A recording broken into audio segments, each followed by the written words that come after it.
Schopenhauer révélait que la passion sexuelle n'est pas simplement un feu naturel, mais un mécanisme cruel, une force aveugle orchestrée par la nature pour perpétuer l'espèce, un théâtre où l'homme est à la fois acteur et victime. Ce désir n'est pas une faiblesse individuelle. Schopenhauer l'avait pressenti.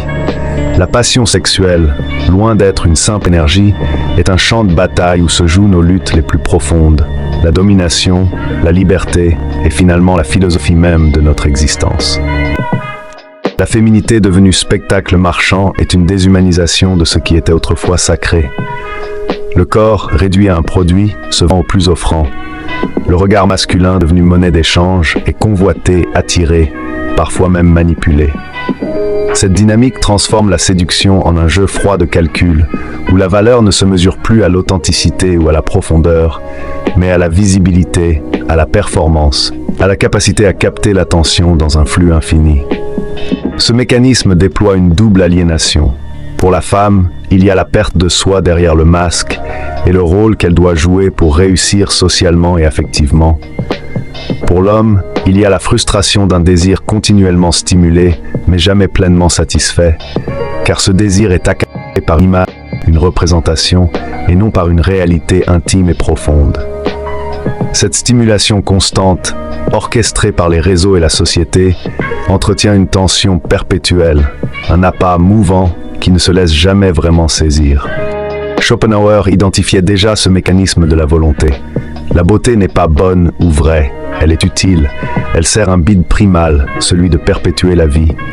Derrière l'illusion du charme, il y a la stratégie évolutive qui maintient les hommes et les femmes enchaînés dans ce cycle de désir, consommation et reproduction. Le corps devient un outil, une arme, un signal publicitaire, et l'âme s'efface derrière la surface. Cette marchandisation du désir corrompt la possibilité d'un amour vrai, car l'amour ne peut naître que de la rencontre de deux êtres entiers, pas de la performance d'un rôle.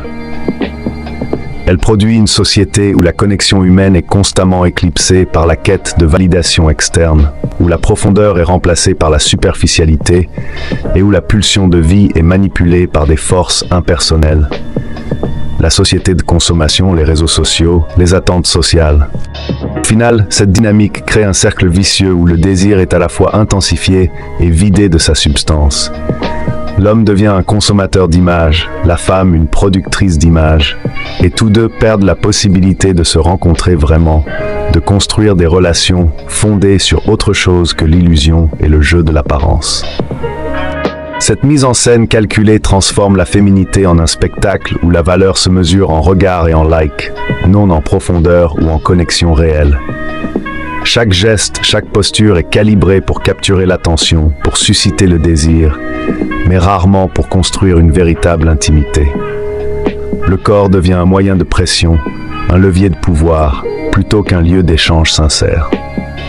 Pendant ce temps, l'homme est pris dans un paradoxe cruel. On lui demande de maîtriser ses pulsions, d'être vulnérable et sensible, tout en étant bombardé par des stimuli incessants qui nourrissent une faim animale. Ce déséquilibre créé par la société moderne, par ses jeux d'apparence, le pousse à une forme d'aliénation, une lutte constante entre ce qu'il ressent et ce qu'on attend de lui. Schopenhauer l'a bien analysé. L'impulsion sexuelle n'est pas seulement forte, elle est aussi rusée, elle manipule, elle piège. Dans ce théâtre de la séduction orchestrée, la retenue exigée de l'homme devient une forme d'auto-torture, une guerre intérieure où la discipline se transforme en mascarade. Cette dynamique où la femme se présente comme un objet de valeur à conquérir, la table, et non comme un partenaire d'échange authentique, creuse un fossé entre les sexes. L'homme n'est plus invité à la rencontre, mais à l'adoration distante, à la poursuite vaine d'un idéal de beauté et de pouvoir superficiel. Le véritable défi alors est de voir au-delà de ce spectacle, de refuser de devenir un simple spectateur ou un esclave des apparences.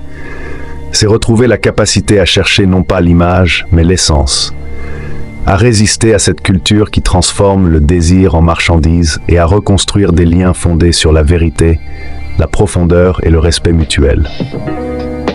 Exactement. Ce jeu cruel crée un cercle vicieux où la tentation devient un piège et la frustration une arme. L'homme est maintenu en tension constante, jamais autorisé à se détendre ou à retrouver son centre, car la pause serait perçue comme un désintérêt, une faiblesse. Dans ce défilé d'illusions, la féminité n'est plus un mystère à découvrir, mais une performance à consommer, un spectacle sans substance. Et quand l'homme ose réclamer plus que l'apparence, quand il cherche une véritable profondeur, il se heurte au vide, un vide qui ne demande pas à être comblé, mais simplement à être masqué. Schopenhauer voyait déjà ce cycle de la volonté, une pulsion qui attire, qui allume le feu, pour finalement laisser l'homme seul face à sa propre souffrance.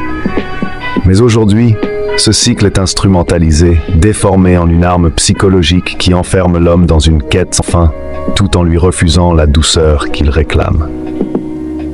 On oublie que la retenue, la patience, le silence sont aussi des forces. Ce n'est pas dans l'exposition constante, ni dans la provocation perpétuelle que se forge la véritable connexion. C'est dans l'espace donné pour rêver, pour respirer, pour se révéler lentement, un espace aujourd'hui devenu rare, presque interdit.